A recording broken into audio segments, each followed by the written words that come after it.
जज साहब लोग खूब रोए, इतना रोए कि आप देख करके दहल जाएंगे। 1 2 3 4 नहीं, 7 की संख्या में और बड़े जज साहब लोग, जिन्हें न्यायमूर्ति बोलते हैं, न्यायाधीश नहीं, न्यायमूर्ति लोग बहुत रोए। दोस्तों, यह सत्य घटना है जो भी कह रहा हूँ, यह यथार्थ से आच्छादित है, नहीं तो मेरे ऊपर भी कंटेम्प्ट होगा और कार्रवाई हो जाएगी कि आप भ्रामक न्यूज फैला रहे हैं, इसलिए ठेल दिया जाएगा। 14 दिन तो ठेल ही दिया जाएगा। लेकिन यह सत्य है दोस्तों, 7 जज साहब लोग, उसमें एक मुख्य न्यायाधीश भी थे, खूब रोए। उसके पहले मैं चलता हूं, आपको ले चलता हूं अपने जनपद न्यायालय गाजीपुर में।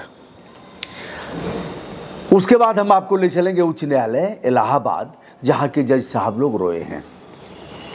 हमारे यहाँ ट्रांसफार्मर जला हुआ था, 200 केवीए का था, जो जनपद न्यायालय परिसर में ही था। उससे जनपद न्यायालय का काम चलता था, पोस्ट ऑफिस का काम चलता था, कचहरी पूरी आच्छादित थी, और वह ट्रांसफार्मर जल गया। जलने के बाद लोग जनरेटर चला करके अपना काम चलाते थे। ऐसा ही था अन्य कार्यालयों में और पूरे न्यायालय में।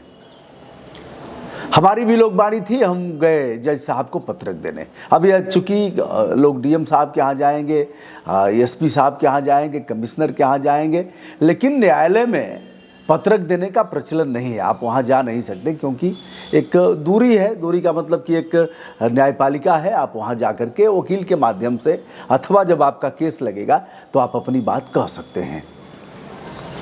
दोस्तों, हम लोग गए जिला जज के यहाँ, किसी प्रकार मुलाकात हो गई, स्लिप भिजवाया गया, सामाजिक कार्यकर्ता लिखा गया, तो जज साहब बुलवा लिए और जज साहब से कहा गया कि ट्रांसफार्मर जला हुआ है इतने दिन से और यह है डीजल का प्रयोग हो रहा है, उसको ठीक कराया जाए।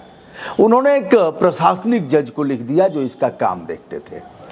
उसके पहले नाजिर के यहाँ हम लोगों ने पत्र रिसीव करा दिया था, यह जानने के लिए यह विषय आवश्यक है कि पत्र किसके यहाँ रिसीव कराएं, तो नाजिर होते हैं, नाजिर के यहाँ आप जा करके पत्र रिसीव करा देते हैं, करा सकते हैं। जज साहब ने अपर जिला जज साहब के यहाँ भेजा, जिला जज ने, हम लोग वहाँ गए, मिल लिए। वो अभी पूछे क्या मामला है, हमने बताया कि सर ऐसे ऐसे है, और श्रीमन बताया, श्रीमन ऐसे ऐसे है। अच्छा, क्या करते हैं आप लोग? कहा साहब सामाजिक कार्यकर्ता है। क्या क्या समाज में करते हैं बताया गया मोटा मोटा। लहजा बड़ा तीखा था साहब का। फिर क्या हुआ? कहा कि यह डीएम आप लोग बना लिए हैं कि डीएम एसपी के यहाँ जैसे जाते हैं वैसे ही आ गए हैं, पता है कहाँ आए हैं? हमने कहा सर जनपद न्यायालय में आए हैं। कहा यह तरीका है, आप चले आए हैं यहाँ, ऐसे करके उनका खराब लहजा था। तो हमने कहा कि सर ट्रांसफार्मर जलाओ। ठीक है, ट्रांसफार्मर जला हुआ है, डीएम को बोलिए, आप इनको बोलिए चले आते हैं। बताइए, अब आप लोग इस न्यायालय के मामले में भी हस्तक्षेप करने लगे। ऐसे था, थोड़ी हिम्मत बांध करके, स्वभाव भी है, अब क्या किया जाए। तो कहा कि साहब ट्रांसफार्मर जला हुआ है और उसमें जो डीजल जल रहा है जनरेटर में, वह जनता का है, जनता का पैसा है, और सर पूरा कचहरी में अंधकार है, सब लोग इसका प्रयोग कर रहे हैं, पोल्यूशन भी हो रहा है।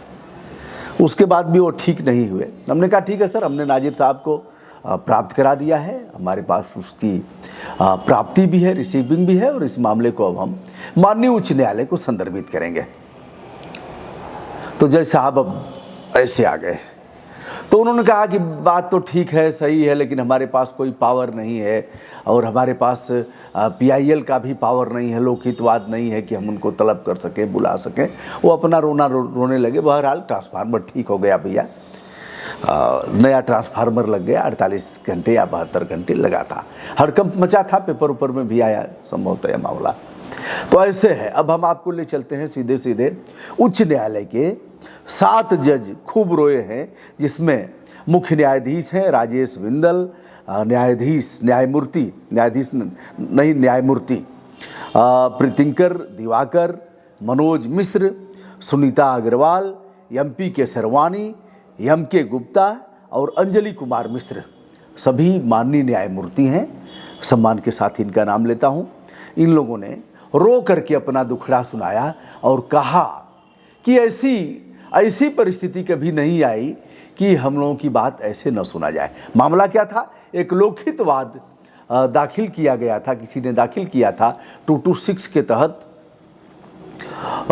226 के तहत, और यह कहा गया था कि न्यायालय में मजिस्ट्रेट को बैठने के लिए चेंबर नहीं है, अन्य मौलिक सुविधाएं नहीं हैं, शौचालय स्तरीय नहीं है और मूत्रालय नहीं है, पेयजल की व्यवस्था नहीं है, भवन जर्जर हैं, न्याय कक्ष का अभाव है। ऐसे इन मामलों को मैं उठाता रहा हूँ। कई जगह आप देखेंगे तो इनके जर्जर भवन है जिसमें सुनवाई हो रही है, कभी भी वह टूट करके गिर सकता है और ऐसी दुर्घटनाएं हुई भी होंगी और आगे भी अवश्यंभावी हैं अगर इस पर ध्यान नहीं दिया गया।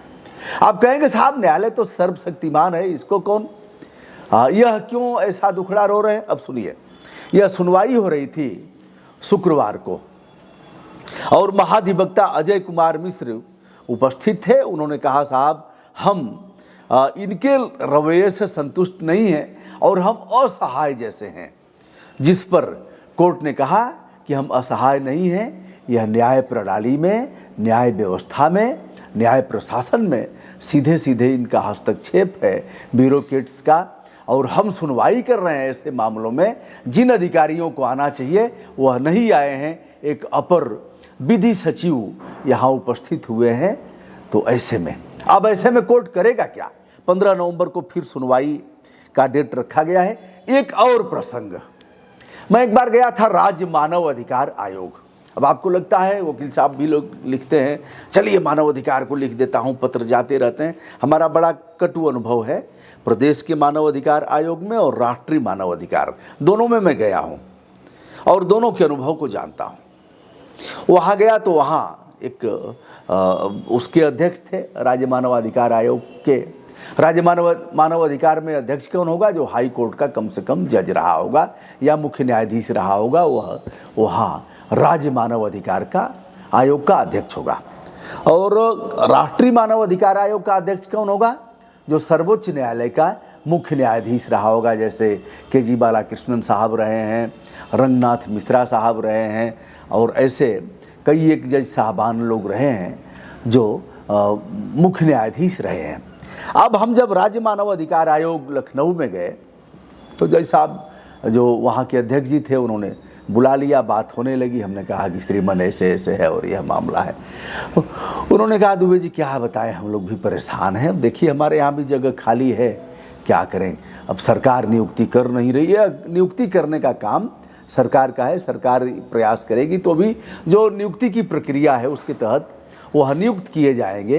राज्य मानव अधिकार आयोग के सदस्य जो जज रहे होंगे अथवा ऐसे भी लोग करते हैं, अब उनका विषय है, अब यह लंबा विषय है, इस पर हम बात नहीं करेंगे।